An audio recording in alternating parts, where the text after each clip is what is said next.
Hello दोस्तों, स्वागत है आपका अपने यूट्यूब चैनल A1 सक्सेस पर। तो आज की क्लास में हम बात करेंगे सीडीपी जो सीरीज चल रही है। सीडीपी में हमारा ये डे 18 है। इससे पहले हम 17 डे यानी कि 17 क्लास ऑलरेडी डिस्कस कर चुके हैं। अगर आपने एक भी क्लास नहीं देखी है तो जाके डिस्क्रिप्शन में लिंक दिया हुआ है, वहाँ जाके देख सकते हैं एक एक सीरीज़ को। ठीक है, और 20 क्वेश्चन हमारी सीरीज़ में रहते हैं, जैसा कि आप जानते हैं। अगर आपने नहीं देखी है तो फर्स्ट टाइम अगर आप विजिट कर रहे हैं तो आप देख सकते हैं कि 20 क्वेश्चन रहेंगे, जिसमें प्रीवियस ईयर के क्वेश्चन के बारे में बात की जाएगी और प्रीवियस ईयर क्वेश्चन किस तरह से एग्जाम्स में क्वेश्चन आते रहे हैं उन्हें भी देखा जाता है। ठीक है, तो ये हमारी जो टारगेट कर रही है वो सीटेट और अदर स्टेट के जो भी हमारे टेट एग्जाम्स हैं उनको टारगेट करती है क्लास। ये हमारी इंपॉर्टेंट हो जाती है ऑल टीचिंग एग्जाम्स को लेकर। ठीक है, तो लास्ट तक बने रहिए और एक एक क्वेश्चन को आप एज अ मॉक टेस्ट लगाइए 20 क्वेश्चनों को, और लास्ट में कमेंट करके जरूर बताइए कि आपने 20 में से कितना स्कोर किया। तो चलिए बढ़ते हैं पहले क्वेश्चन की तरफ। पहला क्वेश्चन है हमारा कि निम्न में से किसका मिलान उचित है। निम्न में से किसका मिलान उचित है। ऑप्शन ए है शारीरिक विकास जो है वातावरण से मिलान कर रहा है। ठीक है, यहाँ पे ऑप्शन बी है संज्ञानात्मक विकास जो है परिपक्वता से। ऑप्शन सी है सामाजिक विकास जो है वातावरण से। और ऑप्शन डी है संवेगात्मक विकास जो है परिपक्वता से। तो इस क्वेश्चन का जो है कौन सा मिलान उचित है वो हमें बताना है। ठीक है, ये हमारा सीटेट 2013 में पूछा गया क्वेश्चन था। ऐसे ही क्वेश्चन पूछे जाते रहे हैं, तो आपको बताना है इसका आंसर क्या होगा। तो इस प्रश्न का जो राइट आंसर हो जाएगा वो ऑप्शन सी हो जाएगा, सामाजिक विकास जो है वातावरण से। तो सी इस क्वेश्चन का राइट आंसर हो जाएगा। और आपने इस क्वेश्चन का क्या आंसर लगाया वो भी आप कमेंट में बताएंगे कि आपने इस क्वेश्चन का क्या आंसर लगाया। अगले क्वेश्चन को बढ़ते हैं। अगला क्वेश्चन है हमारा रिक्त स्थान के अतिरिक्त निम्नलिखित सभी तथ्य संकेत करते हैं, यानी कि इन चारों में से किसी एक के अतिरिक्त निम्नलिखित सभी तथ्य संकेत करते हैं कि बच्चा कक्षा में संवेगात्मक और सामाजिक रूप से समायोजित है।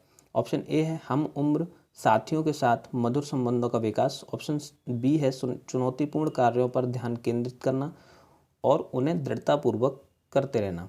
ऑप्शन सी है क्रोध तथा हर्ष दोनों को प्रभावी रूप से प्रबंधित करना।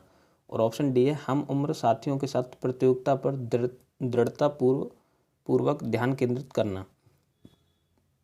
तो इस प्रश्न का जो राइट आंसर हो जाएगा वो ऑप्शन डी हो जाएगा, हम उम्र साथियों के साथ प्रतियोगिता पर दृढ़तापूर्वक ध्यान केंद्रित करना। तो डी इस प्रश्न का राइट आंसर हो जाएगा। ठीक है, अगले क्वेश्चन की ओर बढ़ते हैं। अगला क्वेश्चन है समाजीकरण में सम्मिलित है सांस्कृतिक संचरण यानी कि कल्चरल ट्रांसमिशन और क्या सम्मिलित है। ऑप्शन ए है विद्रोहियों को निरुत्साहित करना। ऑप्शन बी है व्यक्ति का व्यक्तित्व विकास करना। ऑप्शन सी है बच्चों को लेवलों में यानी कि समायोजित करना। और ऑप्शन डी है संवेगात्मक समर्थन उपलब्ध करना। तो इस प्रश्न का जो राइट आंसर हो जाएगा वो हो जाएगा ऑप्शन बी, यानी कि व्यक्ति का व्यक्तित्व विकास करना। ठीक है, बी इस क्वेश्चन का राइट आंसर हो जाएगा। और आपने इस क्वेश्चन का क्या आंसर लगाया था वो भी आप कमेंट में बताएंगे कि आपने इस क्वेश्चन का क्या आंसर लगाया था।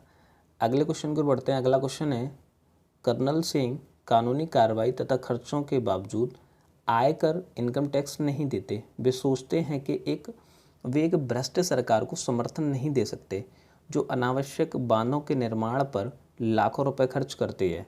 वे संभवतः कोल वर्ग के नैतिक विकास की किस अवस्था में। तो कोल वर्ग के नैतिक विकास, ये भी क्वेश्चन आ जाता है कि कोल वर्ग ने कौन सा विकास दिया था, नैतिक विकास। ठीक है, तो किस अवस्था में आते हैं कोल वर्ग के नैतिक विकास की। ऑप्शन ए परंपरागत, ऑप्शन बी है पश्च परंपरागत, ऑप्शन सी है पूर्व परंपरागत और ऑप्शन डी है परा परंपरागत। तो इस प्रश्न का जो राइट आंसर हो जाएगा वो ऑप्शन बी हो जाएगा, पश्च परंपरागत। तो बी इस क्वेश्चन का क्या है, राइट आंसर हो जाएगा। और आपने क्या आंसर लगाया था वो भी आप कमेंट में बताएंगे कि आपने इस क्वेश्चन का क्या आंसर लगाया था। अगले क्वेश्चन की ओर बढ़ते हैं। अगला क्वेश्चन है जो बुद्धि सिद्धांत बुद्धि में सम्मिलित मानसिक प्रक्रियाओं को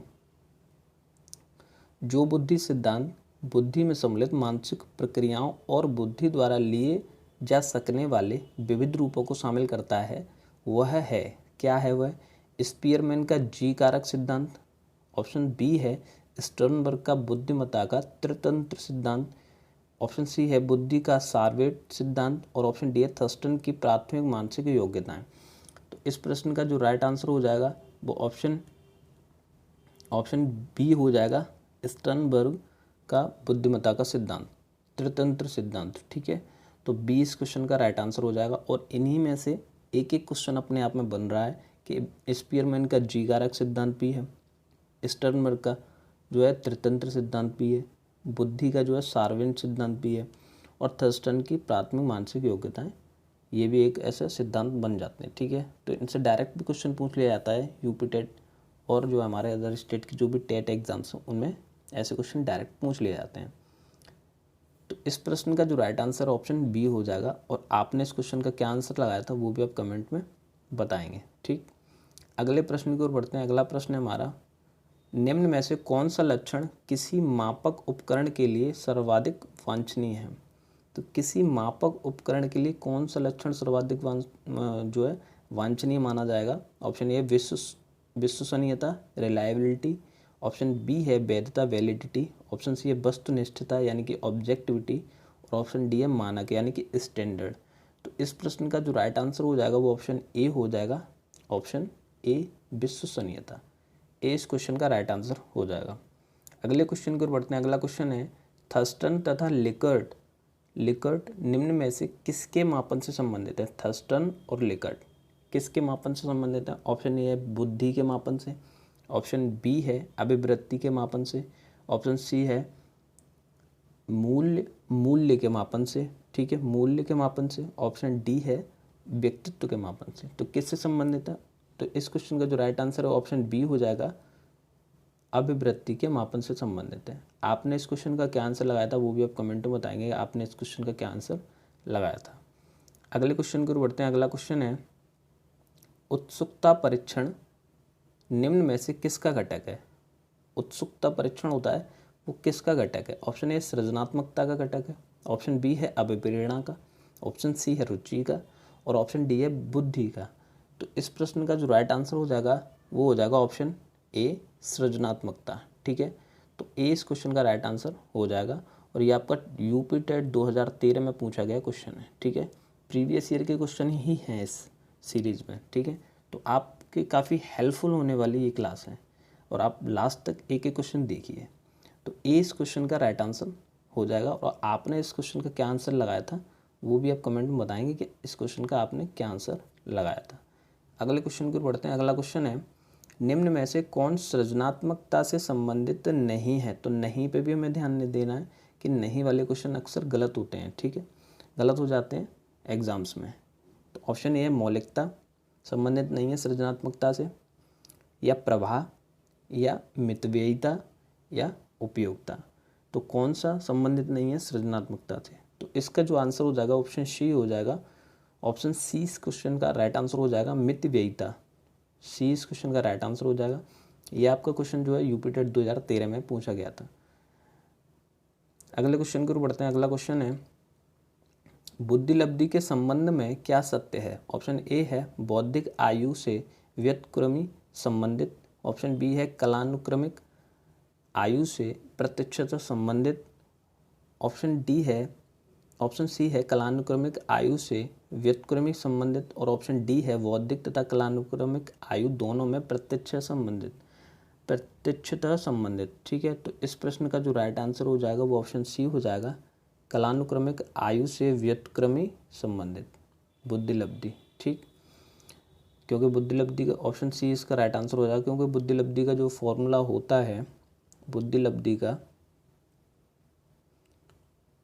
वो मानसिक आयु बट्टे वास्तविक आयु कालानुक्रमिक आयु होती है इंटू 100। तो ये व्युत्क्रम हो गया बुद्धि का। ठीक है, 1/, ये आपको व्युत्क्रम हो जाएगा। ठीक है, तो इस प्रश्न का जो राइट आंसर हो जाएगा वो ऑप्शन सी हो जाएगा। आपने इस क्वेश्चन का क्या आंसर लगाया था वो भी आप कमेंट में बताएंगे।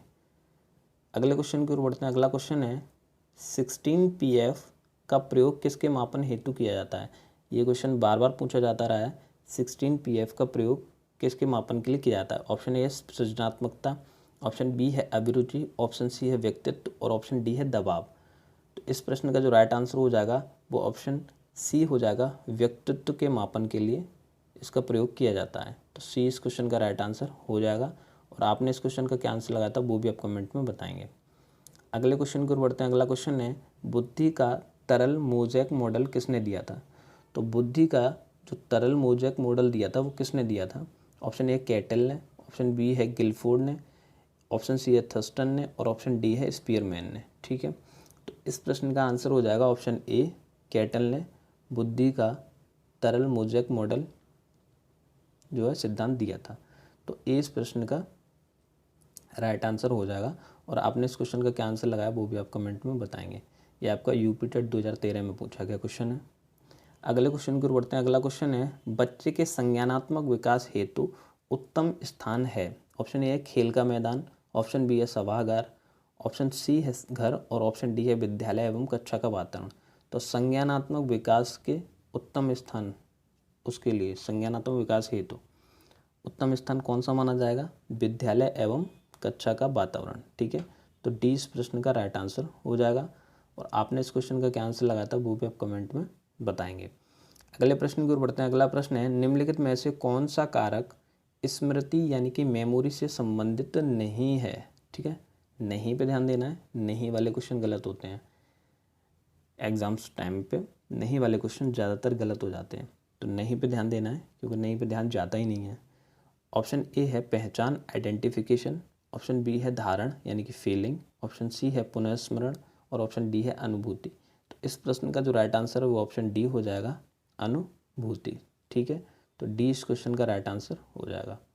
अगले क्वेश्चन की ओर बढ़ते हैं। अगला क्वेश्चन है, प्रधानाध्यापक या वरिष्ठ शिक्षक के लिए विद्यालय में कौन सी नेतृत्व शैली बेहतर है? ऑप्शन ए है सत्ताधारी नेतृत्व, ऑप्शन बी है प्रजातांत्रिक नेतृत्व, ऑप्शन सी है अहस्तक्षेपी नेतृत्व और ऑप्शन डी है उपरोक्त में से कोई नहीं। तो इस प्रश्न का जो राइट आंसर है वो ऑप्शन बी हो जाएगा, प्रजातांत्रिक नेतृत्व। ठीक है, तो बी इस क्वेश्चन का राइट आंसर हो जाएगा। आपने इस क्वेश्चन का क्या आंसर लगाया था वो भी आप कमेंट में एक बार बताएंगे कि आपने इस क्वेश्चन का क्या आंसर लगाया था। अगले क्वेश्चन की ओर बढ़ते हैं। अगला क्वेश्चन है, मानसिक स्वास्थ्य के नियमों को खोजना और बनाए रखना अध्ययन का केंद्र बिंदु है। ये किसने कहा था? ऑप्शन ए है सेफर, ऑप्शन बी है हेडफील्ड, ऑप्शन सी है ड्रेवर और ऑप्शन डी है लेडेल। ठीक है, तो ये इसका जो राइट आंसर हो जाएगा ऑप्शन सी हो जाएगा, ड्रेवर ने कहा था। ठीक है, सी इस क्वेश्चन का राइट आंसर हो जाएगा। ड्रेवर ने कहा था कि मानसिक स्वास्थ्य के नियमों को खोजना और बनाए रखना अध्ययन का केंद्र बिंदु है। तो सी इस क्वेश्चन का राइट आंसर हो जाएगा। स्टेटमेंट वाले क्वेश्चन हैं, डायरेक्ट स्टेटमेंट इन्होंने दिया है ड्राइवर ने, तो ये अक्सर क्वेश्चन हमें याद ही करने पड़ते हैं। ठीक है, तो आप प्रीवियस ईयर को जो भी क्वेश्चन ऐसे आए हुए हैं उन्हें आप डायरेक्ट याद कर सकते हैं। ठीक है, तो सी इस क्वेश्चन का राइट आंसर हो जाएगा। अगले क्वेश्चन की ओर बढ़ते हैं। अगला क्वेश्चन है, चेस तथा कार्ड को निम्न में से किसने वर्गीकृत किया जा सकता है? किस में वर्गीकृत किया जा सकता है चेस और कार्ड को? ऑप्शन ए है लड़ाई वाले खेल, ऑप्शन बी है बौद्धिक खेल, ऑप्शन सी है प्रायोगिक खेल और ऑप्शन डी है गतिमान खेल। तो इस प्रश्न का जो राइट आंसर हो जाएगा वो ऑप्शन बी हो जाएगा, बौद्धिक खेल। ठीक है, तो बी इस क्वेश्चन का राइट आंसर हो जाएगा। आपने इस क्वेश्चन का क्या आंसर लगाया था वो भी आप कमेंट में बताएंगे आपने इस क्वेश्चन का क्या आंसर लगाया। अगले क्वेश्चन की ओर बढ़ते हैं। अगला क्वेश्चन है, मनोवैज्ञानिक के अनुसार बुद्धि, ऑप्शन ए है सीखने की क्षमता है, ऑप्शन बी है अमूर्त चिंतन की योग्यता है और ऑप्शन सी है या तो ए या बी, ऑप्शन डी है ए और बी दोनों ही सही हैं। तो इस प्रश्न का जो राइट आंसर हो जाएगा वो ऑप्शन डी हो जाएगा, ए और बी दोनों ही सही है। क्यों? सीखने की क्षमता भी है बुद्धि और अमूर्त चिंतन की योग्यता भी बुद्धि है। ठीक है, तो डी इस प्रश्न का राइट आंसर हो जाएगा। अगले क्वेश्चन की ओर बढ़ते हैं। अगला क्वेश्चन है, थॉर्नडाइक के व्यक्तित्व के वर्गीकरण का आधार है। थॉर्नडाइक के व्यक्तित्व के वर्गीकरण का आधार क्या है? ऑप्शन ए है शारीरिक गठन और शकल सूरत, ऑप्शन बी है रचनात्मकता और मौलिकता, ऑप्शन सी है समायोजन और बुद्धि, ऑप्शन डी है चिंतन और कल्पना। तो इस प्रश्न का जो राइट आंसर हो जाएगा वो ऑप्शन डी हो जाएगा, चिंतन और कल्पना। ठीक है, डी इस क्वेश्चन का राइट आंसर हो जाएगा। आपने इस क्वेश्चन का क्या आंसर लगाया था वो भी आप कमेंट में बता देंगे कि आपने इस क्वेश्चन का क्या आंसर लगाया। थॉर्नडाइक के व्यक्तित्व के वर्गीकरण का आधार ही क्या है? चिंतन और कल्पना है। ठीक है, ये आपका क्वेश्चन यूपी टेट 2013 में पूछा गया था। तो आपका क्वेश्चन ये सही हुआ या गलत हुआ ये भी आप कमेंट में बता देंगे। तो इस प्रश्न का जो है राइट आंसर डी हो जाएगा। अगले क्वेश्चन को बढ़ते हैं। अगला क्वेश्चन है हमारा, विकास के किस काल को अत्यधिक दबाव और तनाव का काल कहा गया है? तो विकास के किस काल को कहा गया है? ऑप्शन ए किशोरावस्था को कहा गया है, ऑप्शन बी प्रौढ़ावस्था, ऑप्शन सी है मध्यावस्था और ऑप्शन डी है वृद्धावस्था। तो इस प्रश्न का जो राइट आंसर हो जाएगा वो ऑप्शन ए हो जाएगा किशोरावस्था को अत्यधिक दबाव और तनाव का काल कहा गया है। तो ए इस प्रश्न का राइट आंसर हो जाएगा। और आपने इस क्वेश्चन का आंसर सही लगाया या गलत, वो कमेंट में ज़रूर बताएंगे कि आपने इस क्वेश्चन का आंसर क्या लगाया। तो ये थी आज की हमारी क्लास जिसमें हमने 20 क्वेश्चन देखे और आपने 20 क्वेश्चन इन 20 क्वेश्चनों को एज अ मॉक टेस्ट किया होगा। तो आप अपना स्कोर जो है वो कमेंट में शेयर ज़रूर करें कि आपने 20 में से कितने क्वेश्चन ठीक किए और कितने आपके गलत हो गए। ठीक है, वीडियो अगर अच्छी लगी तो वीडियो को लाइक करें और शेयर करें आप अपने उन सभी दोस्तों को जो आपके टीचिंग एग्ज़ाम्स की तैयारी कर रहे हैं, सीटेट और अदर स्टेट के जो भी टेट एग्ज़ाम्स हैं जिनकी प्रिपरेशन कर रहे हैं। ठीक है, और जुड़े रहें हमारे चैनल से।